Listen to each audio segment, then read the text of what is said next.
So welcome. Today, it's a very special topic. It's an unusual topic, and I really enjoyed this. I really want to thank Dominic. He's the one who did all the work, preparing and do research, and then I add in my own experience. So it's a good team effort. It's based on our decades of experience. We've done video conferencing for 30 some years during our career. And of course, during the last year of pandemic, we got to learn even more. So our topic today, Zoom do's and don'ts, both as a speaker and as a participant. And Thomas said, oh, we don't have enough logos, so we put in even more. You're gonna see a whole long list later on that there's so many video conferencing platforms. And I can even quiz you to see if you know them. So Dominic prepared the material. I'm the spokesperson to share with you based on my experience with AT&T and serving in different organizations. And these days during the pandemic, I pretty much do about 20 talks every month. And I learn from a lot of my mistakes. So that's what I want to share with you.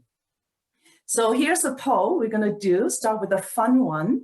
What have you done during Zoom meeting? And this is anonymous, so don't worry. You could just be honest to answer them. All right, you see the poll? So there are 10 choices. You can pick all 10. Again, we don't know who answered. We're not going to tell that to your boss or your coworkers or your family or your pastor. So go ahead and answer. When we get to enough responses, we will stop the poll and share the result. And I can honestly tell you I've done most of these. So we're getting very good responses from everyone.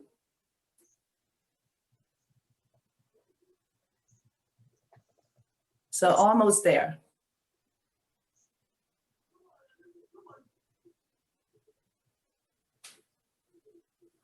Okay, I think we got majority. Wow, so there's some really winning responses. Okay, here we go. This is the answer from everyone. So who's the winner? Checking email and social media. 100% of us absolutely did that, or 96%, pretty high. And then the second winner is eating or snacking, right? Especially a lot of times we may end up doing work throughout the day. During the pandemic, we probably have meetings back to back, and I had those days like that. And you may end up still having meeting while having your lunch or your breakfast or your dinner. Hopefully not. So this is fun. Thank you. So Zoom meeting or virtual video conferencing, it's really going to be our lifestyle, and it's here to stay. And based on your responses, we know we do tend to multitask quite a bit during Zoom meeting or virtual video conferencing. So research told us between these two leading video conferencing platforms, Zoom and Microsoft Teams, their numbers in the last year have grown multiple fold. The top for Zoom, it's based on peak meeting participants, how many people participated. And you can see March and April has gone up to 300 million, which is 30 times more than December 2019. And then for Microsoft Teams, the daily active users also multiplied 5 times comparing 2019 to the fourth quarter of 2020, from 20 million to 115 million. So this is significant volume growth.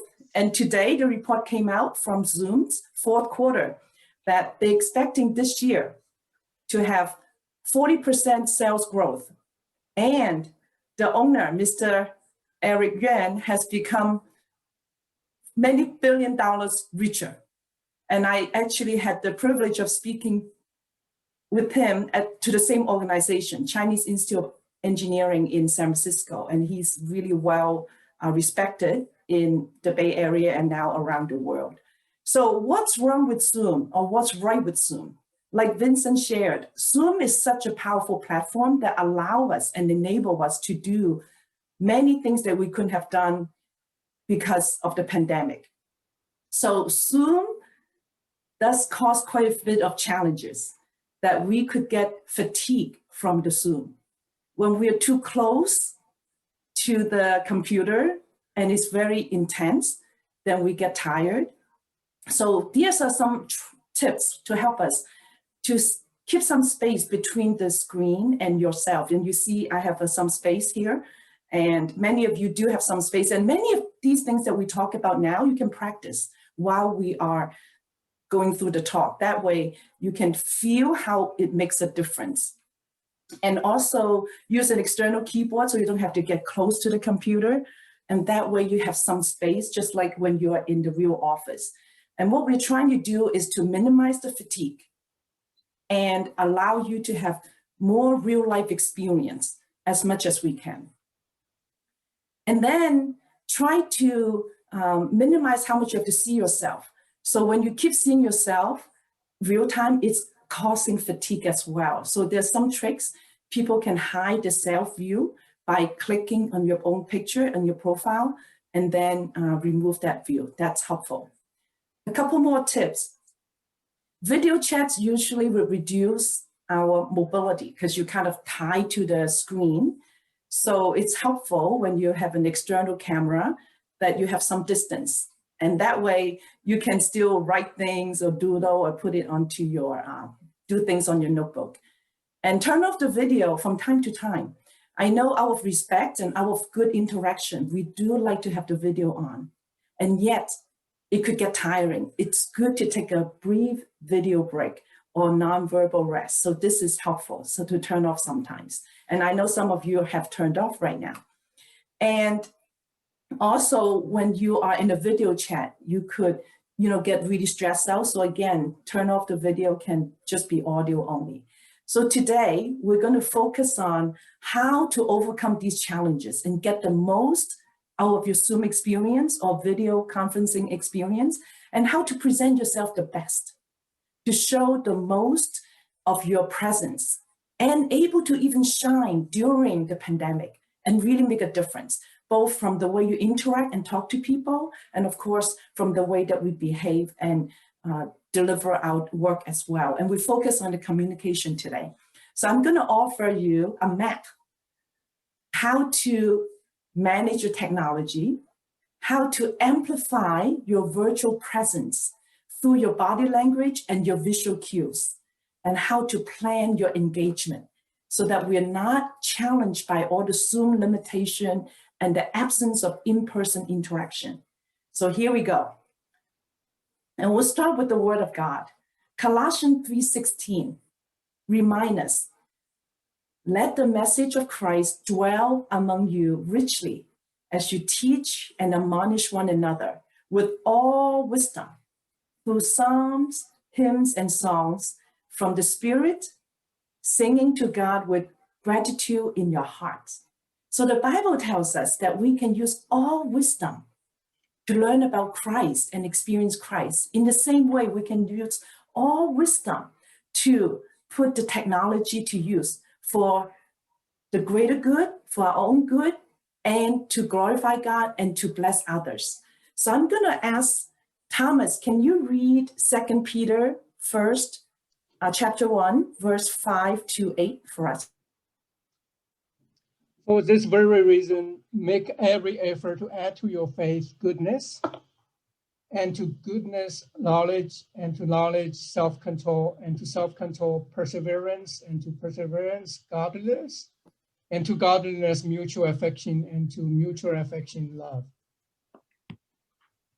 For if you possess these qualities in increasing measure, they will keep you from being ineffective and unproductive in your knowledge of our Lord Jesus Christ.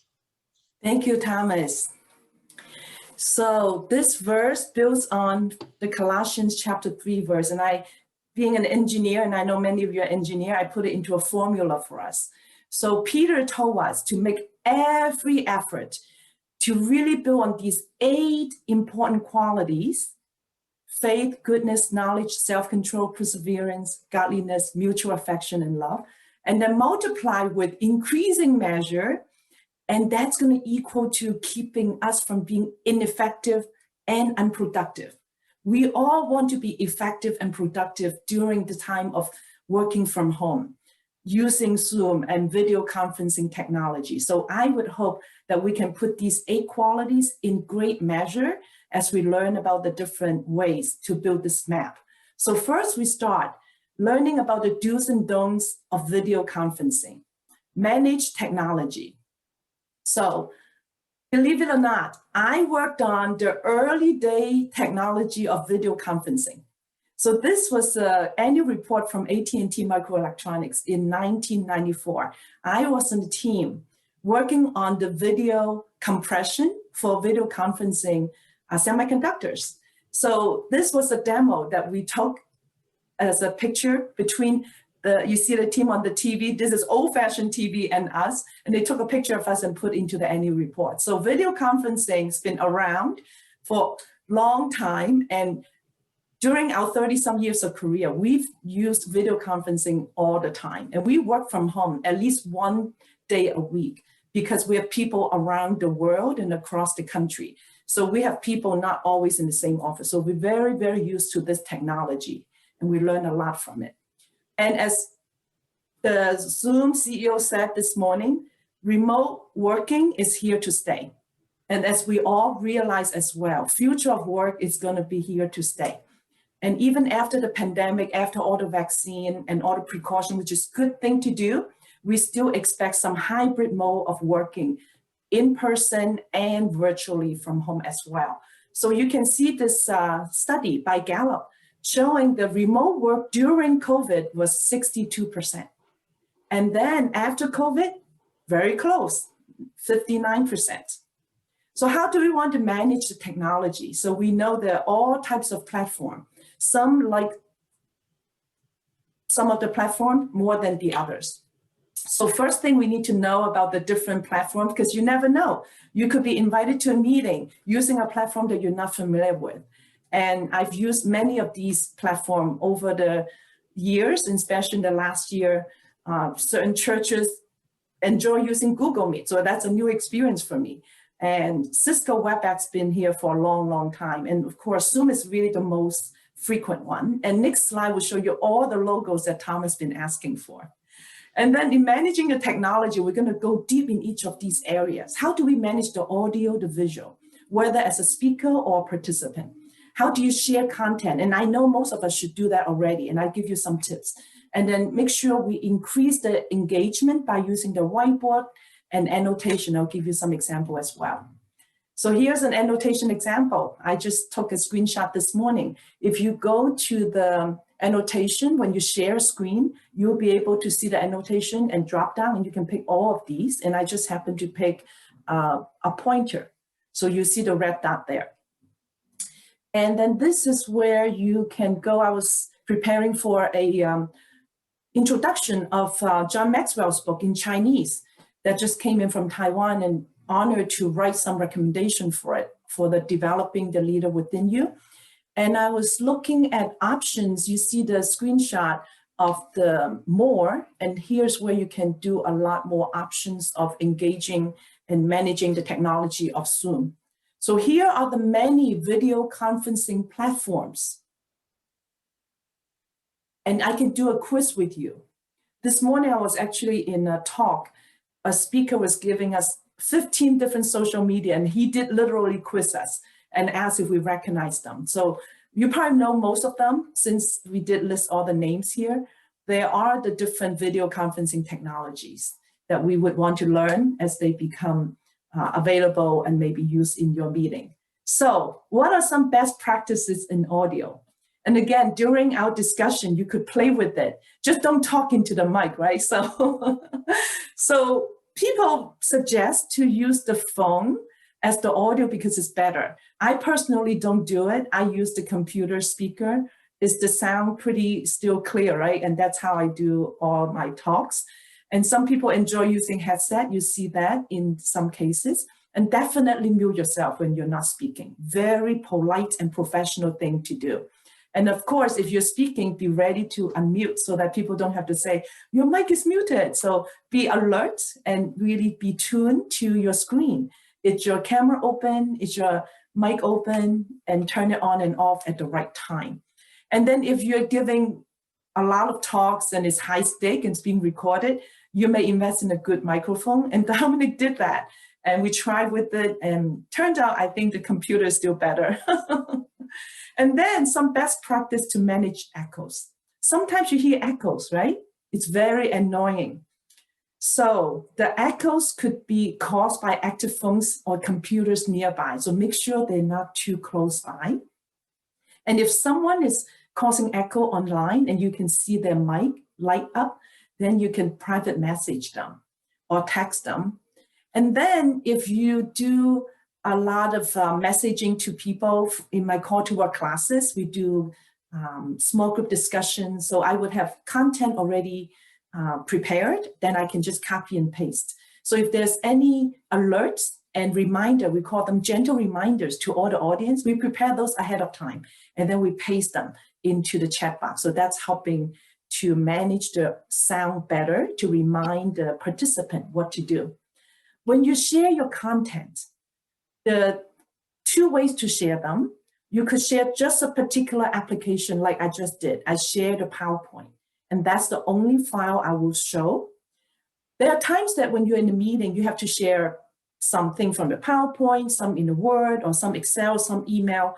Then you may choose to share the full screen. That makes it easier instead of having to start and stop each sharing of different application. When you do share your full screen, you need to be careful and not to do the kind of mistake like the speaker. And this is a famous speaker, and you want to have your PowerPoint ready. Then you hit the share screen button instead of showing your whole screen, going to find your PowerPoint, and then go pull it up. So you want it to be ready and be proactive. And when you share PowerPoint, like I'm doing, many speakers and pastors, and I've taken some of their training, they really recommend you to use dual screen if you're giving a talk at work. Dual screen allow you to see the slide and at the same time have your speaker note on the side. And it's a bit more complicated to share your screen when you have dual screen. When you're used to it, then it's a good tool for you to consider. And then as a tech manager host, and we want to really thank and recognize Vincent for being such a faithful and professional tech manager for our Zoom all these months.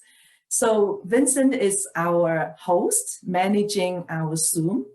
He certainly would, I think, pretty much complete all these checklists, very well qualified and a good host example for us. He would start the meeting, mute all the participant if needed, and manage the participant noise, do the poll, and he actually prepared a poll for us yesterday so we can use it, and prepare virtual or breakout rooms. And that's very helpful, as we usually do on our fellowship that we have breakout. And then the hallmark of a good host, and that's what you see in Vincent, ability to avoid tech issues and glitches. He always think proactive ahead of time to avoid any gotchas or hiccups. So you can predict what issues to avoid in advance. Understand the full scope of all the tools that he can use. And that also has a lot to do with your profile setting. And we don't have time to go through those in detail. But the profile setting really defines the functions of the host and the participant, what you can do and what you cannot do. And then prepare the virtual room in advance, because you can actually assign or pre-assign people based on their email. And we do that in our Bible study fellowship and in advance. So once you click a button, you go directly. And then once you do a breakout room, it's also important to determine the time, the duration of the breakout room, and do it right. And check your profile in advance. So sometimes the profile already set up a time limitation, and then you ended up stopping the breakout earlier than you thought. That has happened to me. It's a big mistake. I was hosting a CMC big breakout room. In fact, the whole room can host up to 1,000 people. And I didn't realize the profile already set up for 15 minutes, but we're supposed to do a 20-minute discussion. So it came in early, got all the people came back to the big room, and then I have to do the breakout again. So I've learned a lot of, from my mistakes. And then to use the Zoom features to improve your overall Zoom experience, because Zoom really designed many, many good features. So make sure you explore them, checking out your profile, checking out all the different buttons and options. For example, you can personalize your meeting ID. You can personalize your password, like Vincent did for the one that we're using now. And then you can put your picture in your profile. Some of you already do that, like Frankie. And even when you don't show your video, people know what you look like. And really recommend you to use a desktop app instead of iPad or cell phone, because desktop is a lot more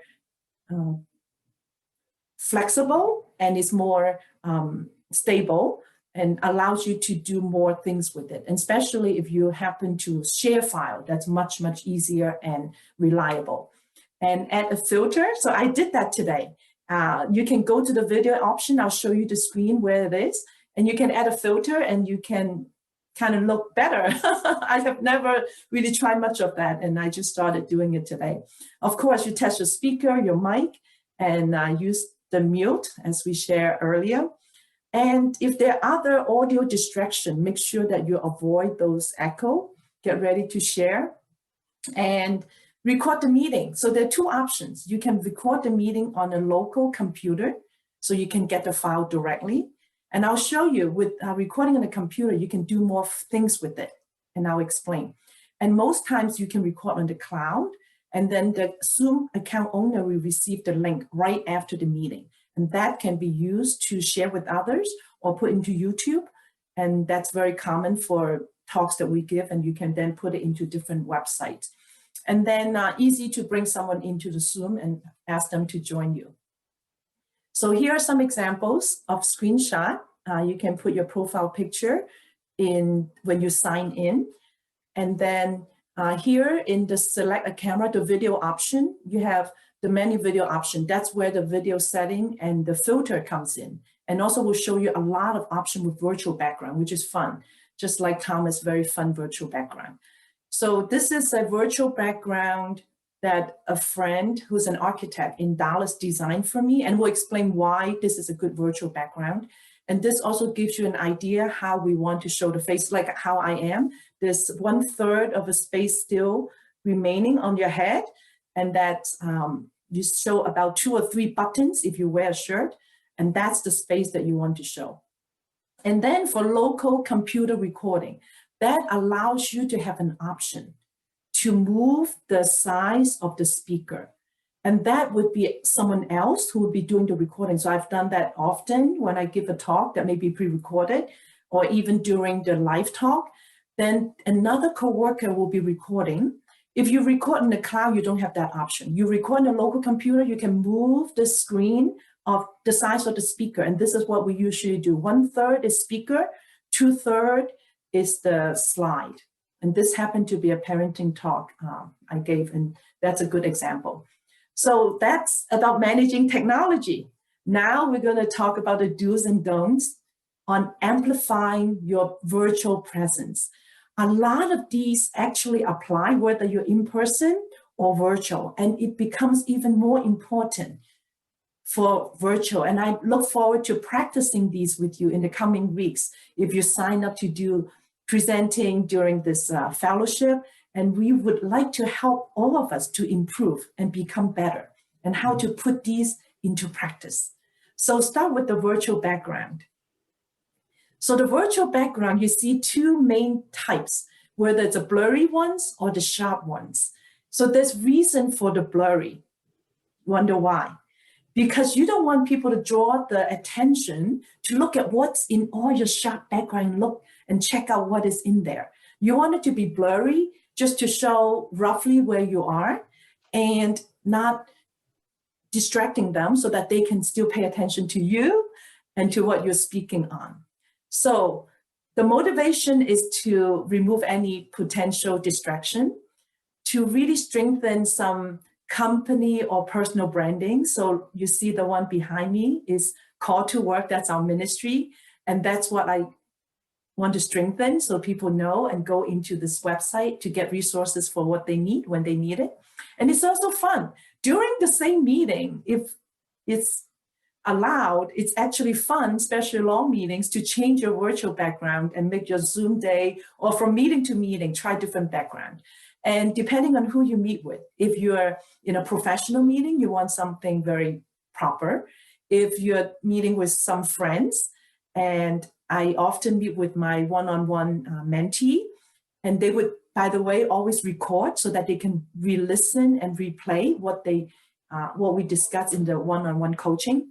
And those would be more friendly and relaxing. So I would use a home background. So you can choose and suggest for you to choose the background that give you some depth. You see my background has a depth of a hallway and some office. So we'll show you many examples of ideas of how you can use different virtual background to help enrich your experience of your audience. So when they see you, they feel that it's very pleasant to look at you. There you go. Thomas just changed his background, right? So you can see his depth. It's the universe, it's the whole sky. And then you want to choose what you wear to contrast with what your background may show, so that it doesn't blend in. I'll show you a bad example when it blends in, then you don't really see the person as well. And you can, of course, add name and logo and such. And then the resolution is important. Try to consider using good camera and good pixel and high resolution. So these are examples of many virtual backgrounds that Dominic found and that could be considered. So it could be an office with the depth and giving you a perspective, could be a home office. And we've seen Vincent showing his bookshelf. So it could be his real bookshelf, just taking a picture of it. So it could be a room or an office, give you some three-dimensional depth. So this is a big library. And then it could be campus. If you went to a school and you really missed the school, and it could be a campus picture. It could be like a dorm. So this is the one I enjoy using when I do one-on-one coaching with my mentees. And this is our real background. So we took a picture of it, and then we'll put it into our virtual background. It's very relaxing, and that's what we see in our backyard. So when people turn on the video, the survey by Zoom actually reported that 82% of the people think that it really helps to build good sense of trust. And 91% say that it's really helped to improve their engagement. So I really appreciate looking at Thomas with a smiley face, and I see that he's really participating, and George really, getting involved, and that's really helpful and waving to me. So thank you. So we want to look best on our Zoom, just like how when you go into the office in person. I'm going to show you good, bad, and ugly types of examples and try to protect people's identity. So look at your best on Zoom, be aware of your surrounding. So virtual background is much more secure. In the early days of my Zoom talks, I usually try not to use the virtual background. I like it to be more real. And then later on, I got converted. I feel that, yes, virtual background does have all the flexibility. And I'll show you my quote-unquote studio, and you'll see what it looks like. So yeah, always make it screen ready. And lighting is very important, just like taking pictures. You see my lighting today, it's good because it's during the day. I open up the curtain and have the lighting in this. This is like my studio, it's our office. And position the camera. You see my position right now is exactly the right way, where your camera should be right above at your eye level, and back up from the screen. Don't get too close. Many people tend to have close, and then some people may have the camera like this. You see, your head is kind of chopped off, or your camera is below your cheek. So we want it to be more just like that when you take a portrait picture. And back away, you have some space, and you see I'm standing so that you can have better volume, and we'll talk more about that later on. So you can have your own little Zoom space or studio. So here's a bad example, a very famous speaker.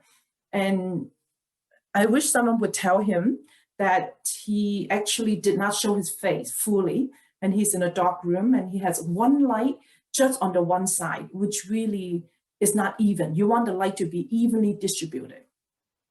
So this is a talk this morning that very famous Right Now Media, a very good speaker. He had very good hand motion, and yet his head is chopped off. So he's too close to the camera, and his hand, and we'll show more about body language later on. So how do we look best? So we talk about lighting and colors. We learn a new term, jewel tone. So both Dominic and I are wearing jewel tone today. So these are colors that would stand out. And of course, the top is more important than the bottom because your Zoom only showing the top. And then people don't usually wear tie. You want it to be more casual. So don't put too extra, keep it professional, depending on the people you meet with. And if it's friends, you don't need to be so professional, could be more casual. So that's easier bonding. And check yourself, how you look. And I did, check the mirror before you start the Zoom call. Check your hair, your makeup, make sure, because people look at you, you're the one and only one that they're seeing, and plus the slide. And make sure the background is neutral, that is comfortable. And then how to amplify your virtual presence. So we have many techniques coming up, both body language and your voice. How do you appear to have a good presence and define your own personal brand? And many of these apply whether in person or virtual. And of course, virtual is even more challenging. So we have to work harder on them. So we're going to learn how to deliver a pie. So we want to be positive, personal, and professional when we interact with people virtually. And the I is impactful and influential through how we interact on virtual interaction. And then E is engaging. We'll give you some ideas how to do that. Encouraging, and hopefully what you share, it's edifying, that is it's teaching them something that they enjoy to learn. So all of that, like we read from Colossians and from 1 Peter, is to help us to really be more effective and more productive. So you see some examples of these pictures. People use hand motions, and you see me using hand motions. And of course, you don't want it to be so much that is so distracting. So you need to have wisdom and pray and ask how to show your proper body language. So starting with the lighting we talked about already too. So make sure that there is lighting in the front, not so much in your back, just like when you're taking pictures, and as natural as possible instead of artificial. So I struggle when I give talks at night because then I don't have the daylight. And then the lighting from the office may not be even, so it's very difficult. And I'll show you examples, how they really show as a shadow, which is not a good idea. So on the video, so the camera needs to be right about your forehead. So many of you I see are showing that. And then your height is very important. You see people use this tire, right, which is dangerous. So Dominic actually bought me a movable, adjustable table. And that way you can really have flexibility with your height. And I'll show you pictures of that. And again, like I shared earlier, the angle need to be right at your eye level, not to be at an angle that pointing up at you. And we've seen speakers like that, and it's not a good idea because then people are watching your chin. You want it to be really friendly and seeing your front face so that you can look directly into the camera. And to do that, especially in interview, I help many mentees to prepare for my interview. Now these days is a video conference interview. You want to choose, you know, there are few speaker view. You don't want to choose the gallery because that's always on the right. Because you don't want your eye to be looking at the person on the right. You want to choose the standard view so that it's on the top. That way you will be looking at your camera because that's where your camera is. And your panel of people will be right on the top when you choose the standard. That way now you're looking at the person and looking at the camera in the same direction. And then of course, you know, there's many benefits when you're doing virtual interviews, and I help my mentees with that. And also remind them not to read from the notes because you don't want to be reciting. You want it to be natural and you want to be internalized like a conversation. You can put in Post-it with little notes to remind you. And then we talked about the background. So it's neutral, it's pleasant. And then dress for the proper occasion, whether it's festive celebration or for business. And then we talked about the online. So this one actually is a pre-recording.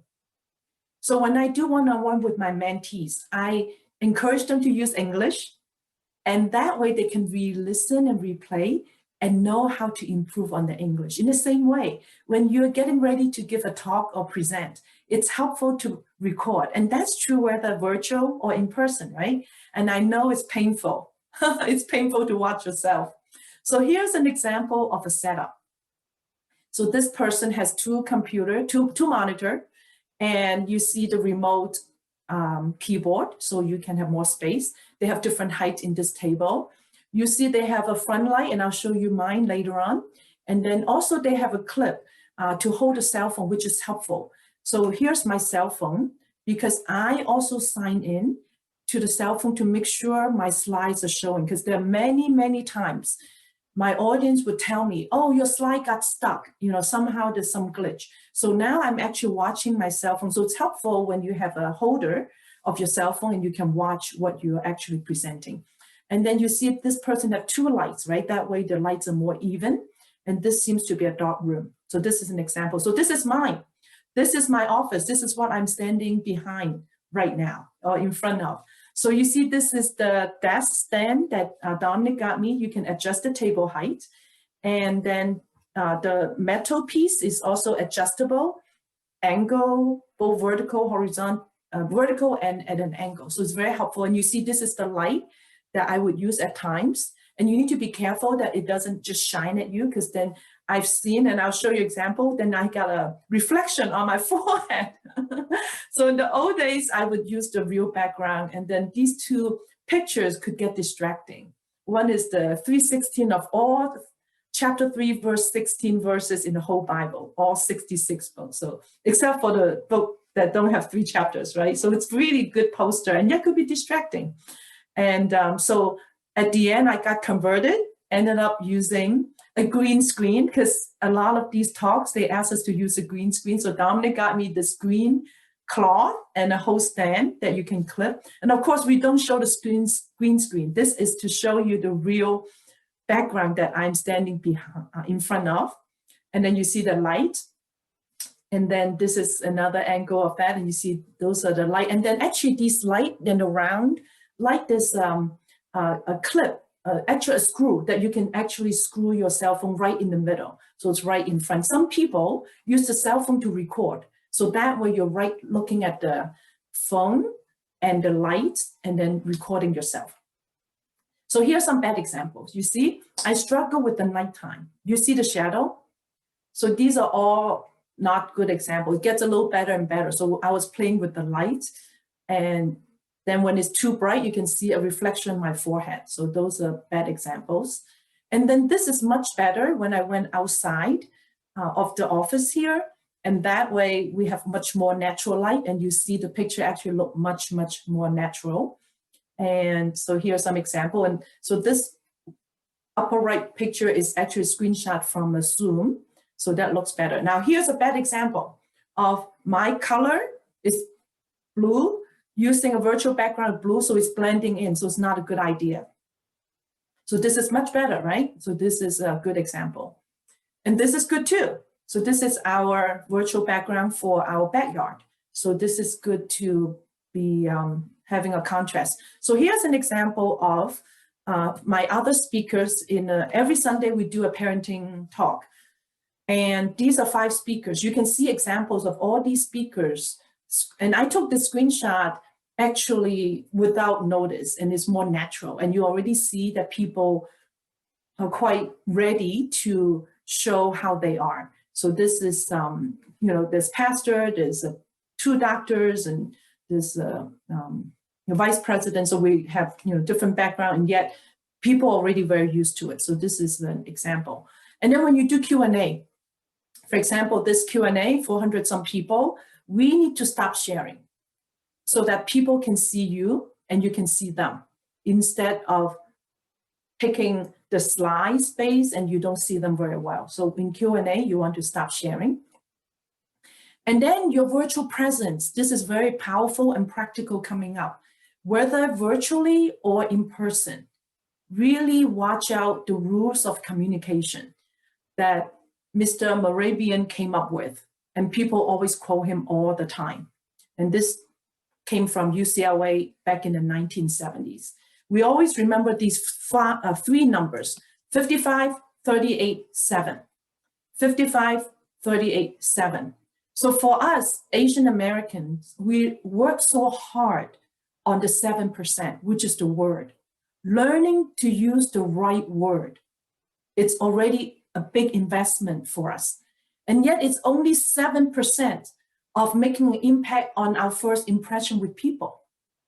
And 38% is our tone. We're going to give you a lot of ideas how to work on your tone, right? So I taught Sunday school for 30 years, especially with children. You really need to use your tone to work with the children. You cannot scream and try to be louder than them. That's not effective. So the most effective for me as a Sunday school teacher in a loud classroom of children is to talk softly. I started to talk softly. When I start talking softly, they all pay attention to Mrs. Kung. So you can do a lot of things with your tone. 38% impact on your first impression. Finally, wow, 55% is your body language. So we're going to talk about, and you see this gentleman, very good body language. I'm going to show you many famous people, good examples of body language. Here are some good ones. This lady, how she really used her body language in a natural way. And this is from Mind Tools, Body Language Beyond Words, because body language is 55%. How do you really show the unspoken signals? You see the positive posture, keep your head up, an open hand gesture. That's what people usually say. The Italians always use their hand. And try to perfect and be comfortable and be natural with your posture. And then here's the do's and don'ts. If you're in a meeting or in an interview, of course, you want to sit straight and maintain eye contact, smile. Enthusiasm is contagious. Use hand gesture appropriately. Sad to say, we do see people doing the don'ts, slouching. And in fact, 2 nights ago at the Emmy Award winning, and we're very proud of Chloe Zhao, the first Chinese woman director to win the Emmy Award and the Best Picture, which is great. And you see, though, when she was receiving the award and giving the talk, she did this. So you can go back and play it if you didn't watch it. So don't slouch, don't stare, don't frown, don't fidget. And in fact, T-Mobile's former CEO, Mr. John Ledger, was my coworker. So we were at AT&T China meeting together. He would fidget. He would take off his watch or pick out a rubber band, and because you can tell he's kind of an ADHD, attention deficit. So he would fidget. So let's be careful not to fidget and find other ways to release your stress if you're nervous. So here's some good positive examples, right? Mr. Steve Jobs and Martin Luther King and Warren Buffett. All these are good examples of hand gesture. And we're going to show you how different hand gesture is being rated. So these are good hand gesture to use. And we're going to learn the different body language, how to show your virtual presence in the most positive way. So don't just sit there like that. So you can explain and you can point to things, smile. So these ladies are very good examples. How are you going to work on your voice so that you have the best virtual presence? Because really, we suffer from not having physical interaction. So your voice really carries so much weight in order to get your audience attention. So a strong, clear voice is important. You may even warm up your voice. You know how when singers warm up their voice, I'm not a good singer, but you can still work on whether drinking warm water. I have them right here. So drink some water to warm up your voice, to make it natural so that you're ready with the right pitch. And here are 3 P's to help keep the interest of your audience. You heard me speaking and I pause. Pause is a good thing because people like a rest to their ears. And I usually tend to talk very fast, so that's not good. So pausing in between, the pitch, whether high or low, and projection, so that people can see, even though you're not in the same room, is projecting into the audio speaker. So on the other side of the web, people can really see you on the other side of the cloud. And there are various vocal variety to consider. I gave you some example with my Sunday school children, right? How to slow down or lower your volume. So it's good to slow when you're saying something very important that you want to emphasize, or new ideas, or something very sad, or you want to clarify on some confusion. And you want to be fast if something that is urgent, you want people's attention, it's exciting, you want to show your passion and really share your emotion. And all these takes practice. As we know, practice makes perfect. Practice in the mirror, and I told all my mentees, right? Record yourself and practice and watch. And what do you see that you can improve? So you can see Mr. Steve Jobs, Martin Luther King, and then Amy Tan, all very visual. You can see the emotions, you can see the facial expressions. And as you know, Amy Tan wrote the book, Joy Luck Club, right? So very good author, expressing herself by writing and also by speaking. So more example, consider standing. So in the old days, I would be sitting there and giving talks. Later on, I learned to stand up. Even if you're not speaking or you're not giving a talk, it's good to stand in a meeting. Why is that? Because it helps you to have more space, more engagement, and more interest, that people see that, wow, you're really interested, you're participating, you're proactive, you're involved. And also allows you to do your hand motion and the body language easier. And your volume comes better. It's not sitting there and you're kind of pressing against your diaphragm, right? So it's hard to really exercise your lung. So it helps to stand, give you more energy and more animation so that you can show more interaction and connection with your audience and your coworkers when you're in a meeting. And that really defines your personal brand. And of course, you have all-day meeting, then you have to choose some meeting to sit down. So what are some good hand motions to use and what are the ones to avoid? As you can see, this is a survey by Alan Pease. The power is in the palm of your hands, in his TED Talk. And President Reagan has a good example, always like that. So when your hands are up, it's 84% welcome by the audience. If your hands down, it's 52%. If you point at someone, that's not good. It's 20. Oh, so now I see it's stuck. Yep. So I'm going to unstuck. Yeah. And we show. So here's an example, real life. I didn't even plan this. So this is it. So I see on my cell phone, it was stuck. So, and Dominic also came and told me as well. So yeah, so that's why your cell phone is important to help, especially if you're making a presentation. Sometimes I went through a few slides and the audience were too kind to tell me. So this is good. So this is important, right? So practice using your hands up type of a body language, hand motion, and of course has to be natural. Finally, building our map, manage your technology, amplify your virtual and in-person presence, and finally, plan interaction and engagement. Even using Zoom, and especially with Zoom, there are many features that we can help to improve the interaction. Some of the ideas here also apply to in-person meeting. So for doing a meeting, you always want to make sure you have a good agenda, improved engagement by asking your audience in advance, what agenda topics? Because that way they have a sense of ownership, they contribute to the agenda, they are interested, and they may even be on the agenda to present. That really get them to participate and pay attention. And assign roles, there'll be people like Vincent managing the Zoom, the people who may be taking notes, people who are doing recording, people who are watching, and so multiple roles. If you see big meetings, you see a number of co-hosts, and they all have particular responsibility. And I've taken a few hours training from a pastor, really giving us very detailed training, how to run all that in detail. So we don't have that time, but I really appreciate the learning from his many hours of experience.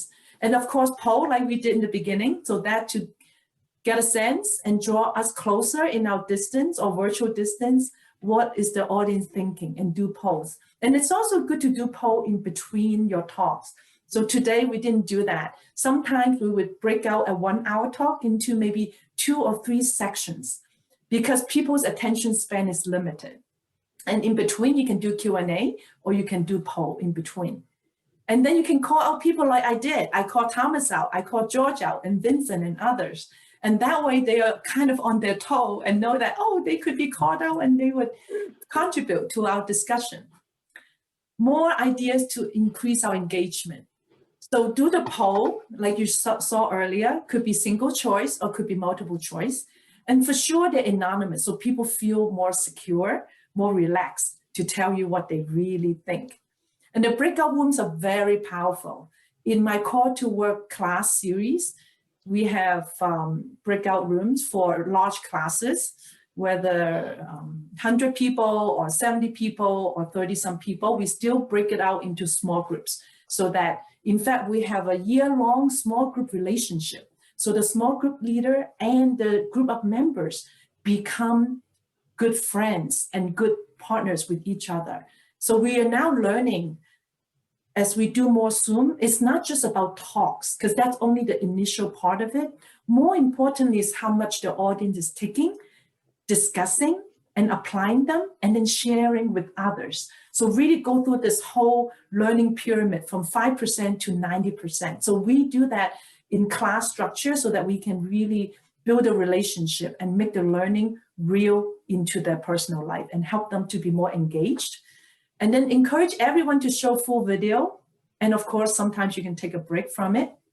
And then use the whiteboard. So again, you saw the screenshot earlier, there's annotation, whiteboard, people can write on it, they can collaborate, and we've done that in our work in the last few decades. So this is a good checklist for anyone who runs a meeting, who need to give a talk, or being in a meeting, whether virtually or in person. These all apply. These 5 areas are important.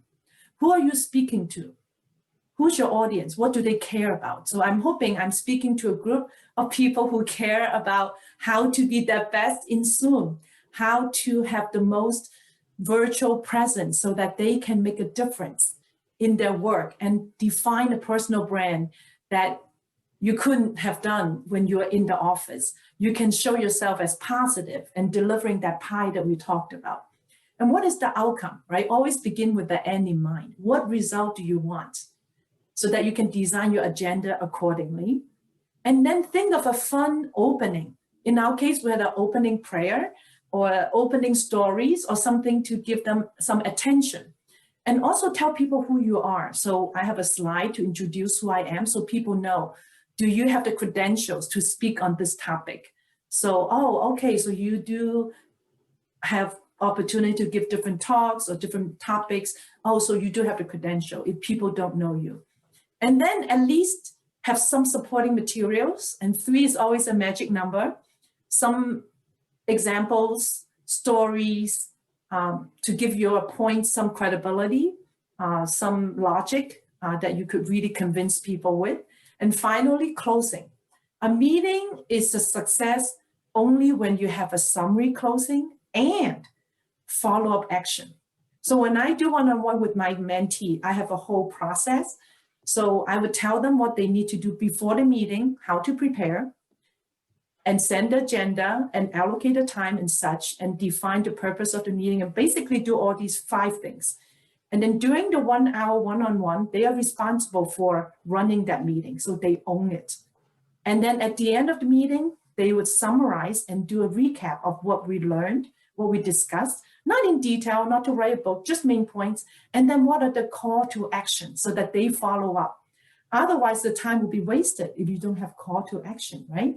So these are very standard. So this is an example of my credential slide. And then increase meeting energy and interest. So these things I really do in my 30-some years of career, whether in person or virtual. And to be honest, most of my team meetings are virtual when I was working, because my team is all over. It's not in the same office. It's rare that we're in the same office. So every team meeting, usually on Monday, I would have the first 10 minutes for check-in. This is a good way to help connection. And we talked about this in the past too, in the whole last year when we learned all how to overcome the pandemic and how to still make connections. So come early, like some of us did, and start making personal connections. So during my meeting, I start with 10 minutes for every team member to say, what is most exciting, or what is their highlight or low light from the weekend, because our meeting's usually on Monday. So that's what I call check-in. So that way, the personal side and the professional side are making a connection. This is very powerful, very important. And if you're not in charge of meeting, if you can come early to try to make some chit chat and kind of social conversation, that goes a long way of engaging and building energy with the audience. And then ask them, what is one word to describe how they feel today? And then, you know, I taught children's Sunday school for a long time, and we always know children's attention is based on how old they are. If they're 5-year-old, they have a 5-minute attention span. So for us, maybe 50 years old, we may not even have 50-minute attention span, because our attention can dwindle and really start thinking about something, and we would have already checked our social media, right? 100% of us said we were already doing social media. You may be eating your lunch.